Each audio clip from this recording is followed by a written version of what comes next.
Qué gusto, mis queridas amigas y amigos, compartir esta mañana una jornada informativa cuando precisamente todo el país está a la expectativa de la vigencia del nuevo Código Penal Integral. ¿Qué disposiciones tiene? Mucha gente ha hablado de todo respecto de esta nueva norma que ya es ley de la República. Esta mañana está con nosotros el destacado penalista quiteño, el doctor Ramiro Román, para que nos dé una versión respecto de lo que va a significar la aplicación de este instrumento legal y cuáles son las disposiciones más importantes que ella contiene. Muchísimas gracias, doctor, por venir esta mañana. Quisiéramos que por favor usted nos dé una visión respecto de lo que significa la importancia de la vigencia del Código Orgánico Integral Penal. Bueno, primero, muchas gracias por la invitación. Un saludo a todos los ciudadanos. Bien, lo que yo puedo decirles es de que el derecho penal es algo que limita la actuación de los seres humanos. Que tenemos ahora una norma que nos va a limitar. Nos va a limitar, ¿por qué? Porque si estamos en un Estado constitucional y garantista de derechos, el derecho penal es un avance para restringir derechos. ¿Por qué? Porque si nosotros cumplimos o hacemos cosas o no hacemos algo, tenemos una descripción y una sanción. El derecho penal, por obvias razones, debe ser considerado como una última oportunidad o la última ratio, pero vemos nosotros que hay una expansión del derecho penal ahora. El Código Orgánico, especialmente en lo que tiene que ver con los tipos, tiene en concreto 77 nuevos tipos penales. Vemos nosotros también que existen posibilidades de cambios en el derecho procesal. Ahora ya hablamos desde la culpa, no solamente desde el dolo. ¿Qué significa esto? Que los actos negligentes, los actos imprudentes, los actos inobservantes de la ley y reglamentos están directamente dentro del Código Integral Penal. ¿Eso qué significa? Que la expansión lo que ha hecho realmente desde mi punto de vista es limitar más la actuación de las personas en la sociedad. Te portas mal, tú tendrás una sanción. El derecho penal lo que hace es describe y da su penalización, sus penas, que no necesariamente son multas, sino ya la cárcel. Esto quiere decir que la política criminal también ha sido creando nuevos centros carcelarios. Los centros carcelarios, por obvias razones, vemos nosotros que mal o bien han sido tomados en cuenta para hacer la reunión de varios grupos de personas. Esos varios grupos de personas tienen que ser catalogados en su peligrosidad y básicamente yo creo que el trabajo no solamente tiene que ser en rehabilitación, sino una reinserción social. Yo creo que el trabajo que tenemos hoy los ecuatorianos, o desde el 10 de agosto los ecuatorianos, es no solamente establecer que hay un nuevo código para reprimir, un estado de represión se llama, sino también tenemos que entender que tiene que haber una resocialización de todas las personas que tengan una conducta o que hayan cometido una conducta penal. Esto es muy importante. Yo pienso que los ecuatorianos tenemos que ser realmente, más allá de que seamos abogados o no, tenemos que revisar este instrumento legal que es tan importante porque, como dice el doctor Ramiro Román, son 77 tipos penales nuevos que están insertos en este código. También se habla de 10 infracciones que ahora pueden costar días de libertad. Pongamos ejemplos de algo que la gente debe más o menos dimensionar de lo que está ocurriendo a propósito de que se apruebe esta ley. Ya no es proyecto, sino la ley que está en vigencia. Por ejemplo. Bueno, por ejemplo, tenemos el feminicidio, que por obvias razones ha sido expandido. Yo lo veo como una expansión. Ahora queremos darle importancia directamente a la mujer. Me parece muy bien. Yo soy un hombre que considero que la mujer debe tener su importancia en la sociedad y de hecho la tiene. Pero por obvias razones se ha querido mantener que a la mujer cuando se realiza muerte o se va contra la vida de ella, tiene que ser tratado en un solo tipo penal. Por obvias razones antes teníamos el regicidio, teníamos el conyugicidio, pues ahora ya lo pusieron como feminicidio. En todo caso también veo que hay el delito de discriminación. Es muy importante entender que todos somos iguales ante la ley, tenemos derechos y obligaciones.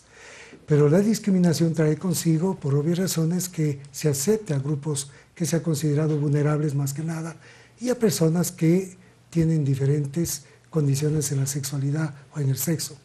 ¿Esto qué significa? Que tienen que ser muy cuidadosas las personas de respetar la manera de pensar en la sexualidad.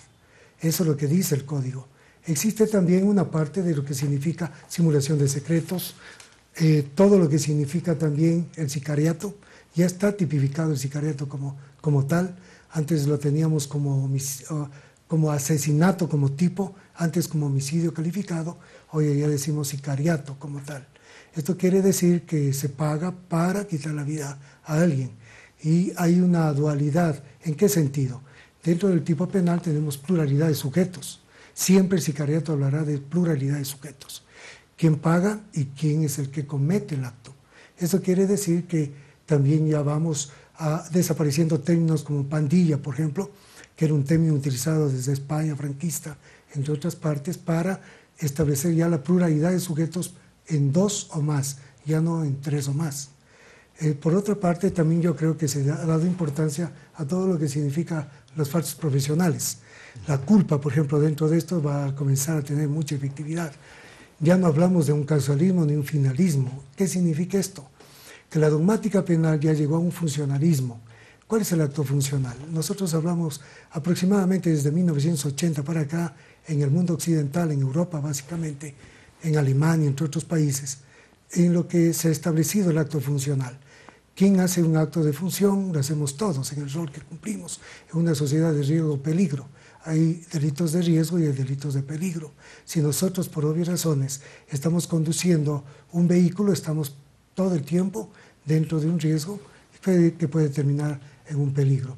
Si nosotros habitamos un edificio y estamos en el último piso y bajo nosotros está un departamento donde existe un lugar donde está una cocina y eso está operando con gas, puede tener una fuga de gas y puede afectar la salud o la vida de las personas que habitan en los varios pisos. ¿Qué es lo que sucede? Que esa negligencia que pudo haber yo tenido justamente tiene que ser tomada en consideración para ser juzgada. ¿Por qué? Porque la culpa va a llegar justamente a establecer que en el rol, en el cuidado que debo tener, debo mantener justamente una relación con los demás, porque cada persona cumple un rol.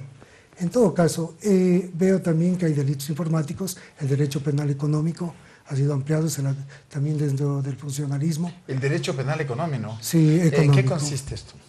El derecho penal económico es genérico.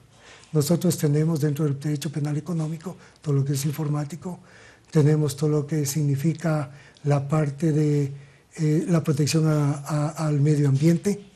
Por eso usted puede darse cuenta que ahora ya no tenemos los tipos como antes, que se decía reforma al Código Penal para tratar sobre el medio ambiente. Ahora ya no es así. Si yo vierto desechos a un río, por ejemplo al Machángara, que es un río tan contaminado, realmente tendré que cuidar mucho esto porque va a ser sancionado directamente. Mi acto negligente de producir que los desechos de mi fábrica o del lugar de trabajo vayan a un río donde estoy protegiendo primero la vida de las personas que pueden consumir el agua de ese río, los animalitos o los peces que puedan vivir allí, pueden producirse también el ambiente dentro de lo que tiene que ver con el aire que respiramos, es decir, se protegen varios bienes jurídicos. Eso quiere decir que se está hablando ya de delitos de peligro abstracto, con varios bienes jurídicos que están siendo violados, ya no solamente uno, que serían delitos de peligro concreto, como por ejemplo quitar la vida a una persona, asesinar a una persona, un delito de peligro concreto, voy a eso nada más. Que es muy importante. Yo creo que los ciudadanos ecuatorianos poco a poco tenemos que irnos enterando de las disposiciones más importantes que contiene el Código Penal Integral.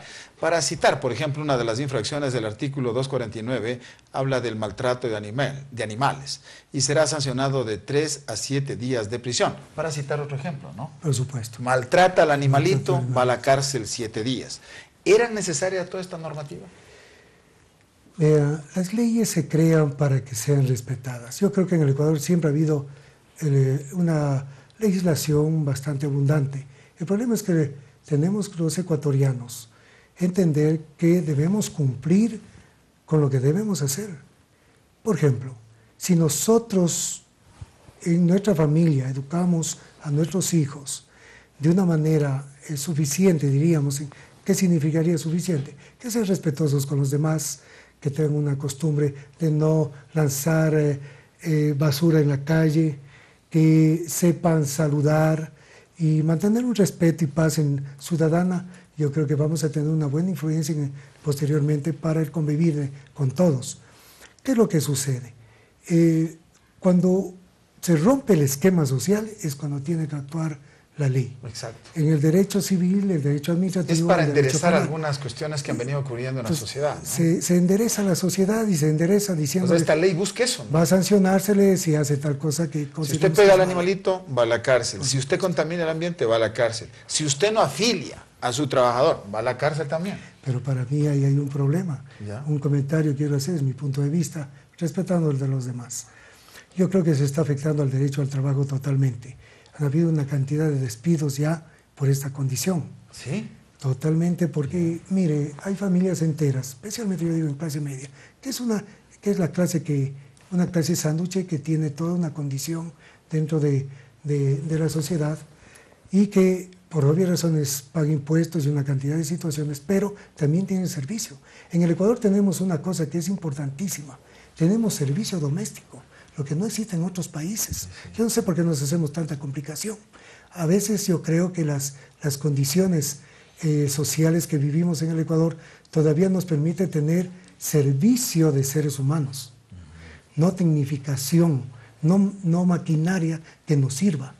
A veces tal vez una secadora, una lavadora puede ser mejor que tener una empleada. Eso va a cambiar nuestra constitución cultural y social. Yo creo que estas cosas tienen que ser analizadas. Yo creo que el Código Orgánico Integral Penal y Procesal Penal va a entrar a prueba. Yo considero que un tiempo de 12 meses será cortísimo para ver cómo vamos reaccionando los ecuatorianos frente a esta condición de que ya nos van a topar desde los actos de culpa, del deber de cuidado, de una posición de garante, de todo lo que significa presumir la culpabilidad del ser humano, de la persona. Entonces nos vamos a dar en cuenta también que tenemos ahora cámaras en varios lugares para establecer la seguridad. ¿Qué pasa en la prueba? En la prueba documental, por ejemplo, todos esos videos que se obtienen y todo lo que se filma públicamente está sirviendo de prueba. Entonces van a entender las personas que hacer una infracción de tránsito ya no va a ser muy fácil. Porque no nos educamos. Yo creo que también tenemos que ponernos la mano en el pecho y hacer la media culpa a todos los ciudadanos, ¿no? Pero por obvias razones eso tampoco justifica que se amplíen, por ejemplo, los delitos de seguridad interior del Estado, todo lo que significa la protección del poder, todo lo que es el desacato, todo lo que significa represión desde el gobierno y el Estado, porque eso trae consigo una cantidad de cosas. Si la Fiscalía nace de la Procuraduría y el Procurador es el abogado del Ejecutivo, estamos hablando claramente que el Ejecutivo está controlando. Ya estamos viendo. Y el ejemplo más directo ha sido en la ciudad de Guayaquil con el señor gobernador de allí, cuando se ha pronunciado directamente sobre el Código Integral y qué va a hacer la gobernación en ese aspecto. No ha dejado que se pronuncie la Fiscalía, no ha dejado que se pronuncie la Judicatura, no ha dejado que se pronuncie en el Consejo de la Judicatura. Eso significa que un representante del Ejecutivo está comenzando a dar directrices. Yo creo que estas cosas sí deben tener cuidado. Si nosotros tenemos que la Policía Judicial nace de la Policía Nacional, que pertenece al Ministerio del Interior, también es Ejecutivo. ¿Quién es el auxiliar del fiscal y del juez? El Policía Judicial, el técnico en ese momento. ¿Y eso qué significa? Que estamos controlando también a través del Ejecutivo.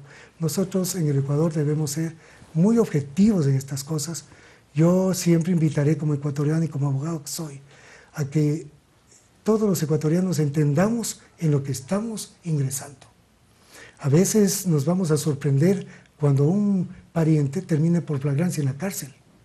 Mire, 9 jueces, por lo menos en Pichincha, 9 jueces fueron directamente incorporados a flagrancia. Usted ve que en Guayaquil, otro ejemplo, ya se hace procedimientos directos. Los procedimientos directos, ¿qué significa? que pueden directamente el fiscal intervenir y en 10 días solucionar el problema. Los procesos se han hecho mucho más cortos, celeridad, etcétera, pero el proceso en efectivo lo que va a pasar es de que, por obvias razones, la flagrancia ha sido la justificación de todo y los procedimientos directos van a los actos de flagrancia.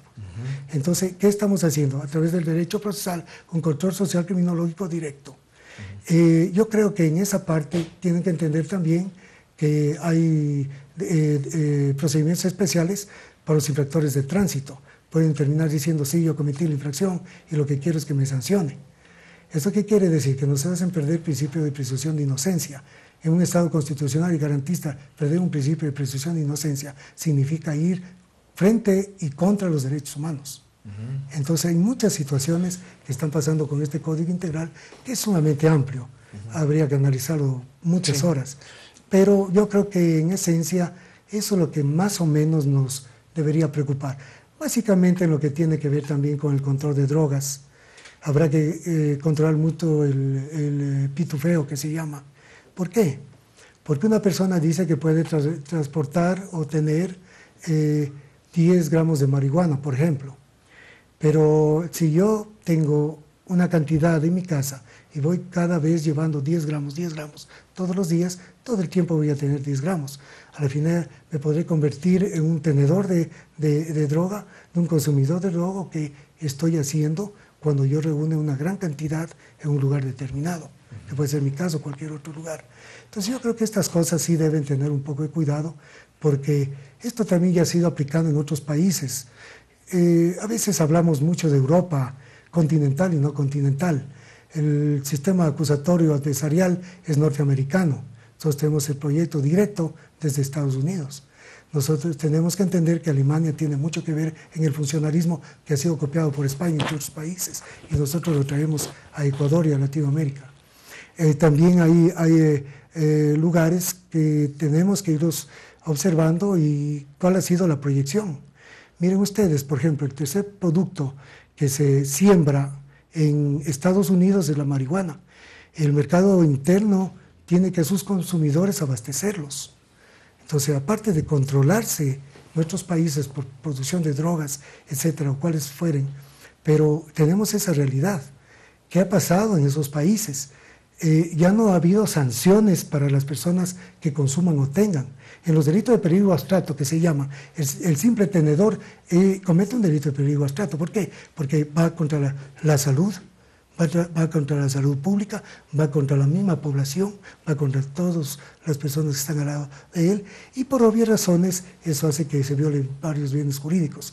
Pero estos delitos de peligro abstracto que no tienen sujetos para sancionar de carne y hueso, tienen que ser tomados como política criminal de una manera genérica. Y en ese sentido ha pasado en el Código Orgánico, que para mí ha tenido muchas reformas antes de entrar en vigencia desde el 10 de agosto. Ya tenemos toda la parte de la Unión Europea que incluso nos dice que tenemos que reformar todo lo que se llama propiedad intelectual. Y ya tenemos también el Código Económico, que Vicente se ha podido observar que es todo un código. Y un código es un brazo legal muy importante. En realidad es un tema muy amplísimo, nos podríamos pasar horas de hora con esta explicación y yo quiero agradecer al doctor Ramiro Román por esta explicación. Nosotros hemos tratado de no intervenir porque se trata de un tema bastante complejo. Yo creo que el país va a ser un laboratorio, como dice él, al menos en los próximos 12 meses, a ver cómo nos vamos adecuando los ecuatorianos a este nuevo Código Penal Integral. Por lo demás, me parece que es interesante que nos vayamos enterando poco a poco de su contenido. Muchísimas gracias, doctor, por haber venido. Hemos invitado esta mañana al doctor Ramiro Román, un reconocido penalista quiteño, para hablarnos de la vigencia del nuevo Código Penal Integral.